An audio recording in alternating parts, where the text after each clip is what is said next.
A very good morning to all of you. 1 मार्च 2024 4:37 पे आज हुई मेरी सुबह अपने 5 आवर्स के स्लीपिंग टाइमर से जस्ट 8 मिनट पहले।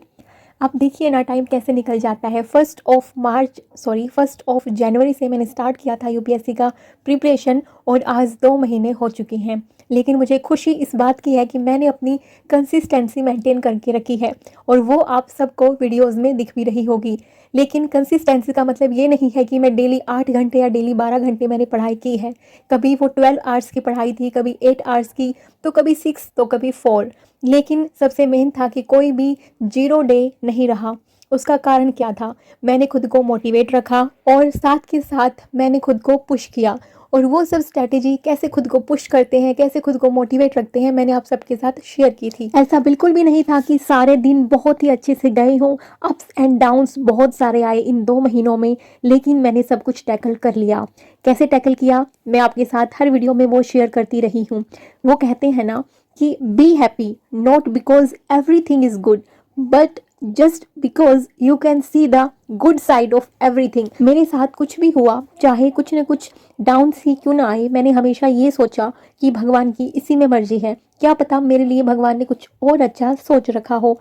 और इसी पॉजिटिविटी के साथ मैं आगे निरंतर बढ़ती रही और आगे भी ऐसे ही बढ़ती रहूंगी। किसी ने मुझसे पूछा था कि आप कैसे रहते हो कंसिस्टेंट, आप कैसे रहते हो मोटिवेट, कौन है आपका जो आपको मोटिवेट रखता है? मैं खुद हूँ जो खुद को मोटिवेट रखती हूँ।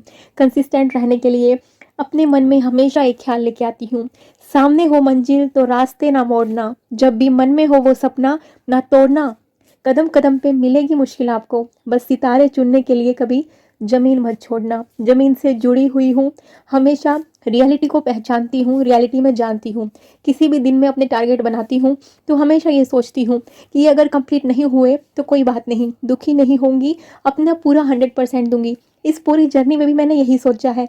किसी ने मुझसे पूछा था कि आपका एग्ज़ाम क्लियर नहीं हुआ तो क्या करोगे? तो देखिए डियर, इसका रिप्लाई मैं पहले भी बोल चुकी हूँ। अगर मेरा एग्ज़ाम क्लियर नहीं हुआ यूपीएससी वाला तो मैं स्टेट पीसीएस की तैयारी करूँगी और उसके लिए तो एज काफ़ी सारी है और अभी तो मेरे पास बहुत सारे साल हैं। तो उन साल को, उन मेहनत को, अपनी मेहनत को, अपने हार्डवर्क को जी जान से लगा दूंगी।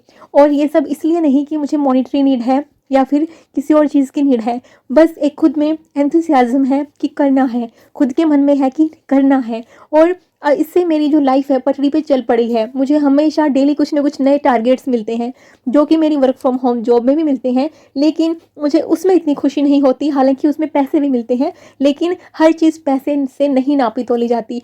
इस यूपीएससी की जर्नी ने मुझे बहुत कुछ सिखाया है। इस 2 महीनों में मैंने खुद को बहुत ज़्यादा बदला है। मेरे पास इतना भी टाइम नहीं है कि मैं किसी से नेगेटिविटी कोई किसी की नेगेटिविटी मेरे पास आए या फिर मैं किसी को भी थोड़ी बहुत नेगेटिविटी पहुंचाऊं। इसी एग्जाम के लिए नहीं, मैंने लाइफ में बहुत कुछ सोचा हुआ है। अभी ना पूछो हमसे मंजिल कहाँ है, अभी तो हमने चलने का इरादा किया है।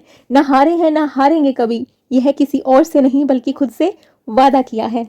और आपको याद हो तो वादा तो मैंने आप सब से भी एक किया है कि जो भी नई बुक मेरी इस जर्नी में ऐड होती जाएगी मैं वो आप सबके साथ शेयर जरूर करूंगी। तो इस जर्नी में मेरे साथ 2 बुक और ऐड हो चुकी हैं।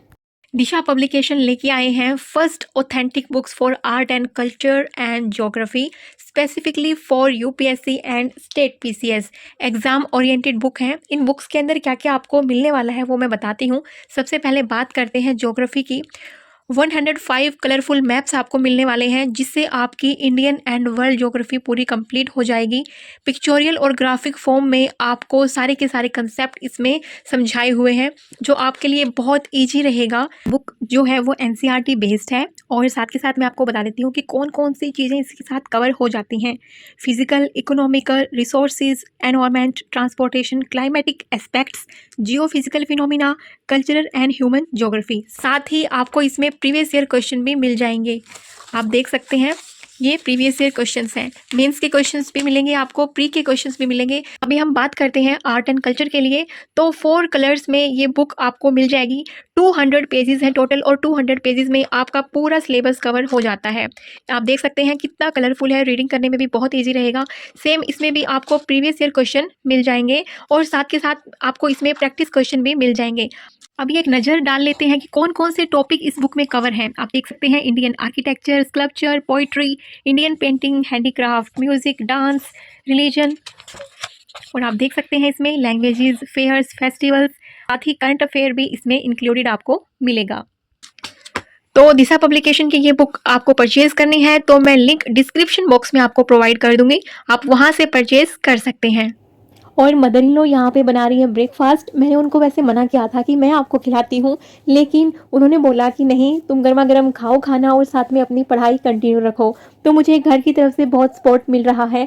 और इस मामले में मैं आपको ये बोलूँगी कि ये जो कनेक्शन होता है ना, ये एक तरफ से नहीं होता, ये इमोशंस दोनों तरफ से होते हैं। और कभी भी ये मत सोचना कि कोई दूसरा पहल करे ये कनेक्शन बनाने के लिए, ये आप खुद बना सकती हैं। स्टार्टिंग आप खुद से करिए। एक जो बॉन्डिंग होती है ना, एक जो बॉन्ड होता है फैमिली में, वो बहुत ज़रूरी होता है। लेकिन किसी भी फैमिली में वो बॉन्ड ऐसे नहीं बनता, और स्पेशली किसी बहू के साथ में वो दोनों तरफ से होता है। कभी कभी मनमुटाव भी होते हैं, कभी कभी अच्छे दिन होते हैं, बुरे दिन होते हैं, लेकिन जब हम धीरे धीरे एक दूसरे को समझ जाते हैं ना, फिर हमारे जो आपस के इमोशंस होते हैं, जो बॉन्ड होता है, वो बहुत ही प्योर होता है।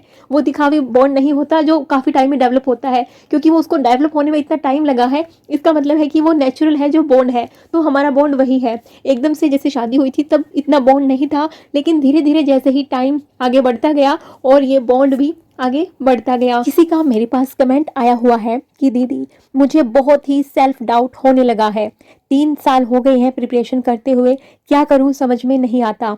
कभी कभी पढ़ाई ठीक से होती है और कभी कभी पूरा दिन डिप्रेस्ड रहती हूँ।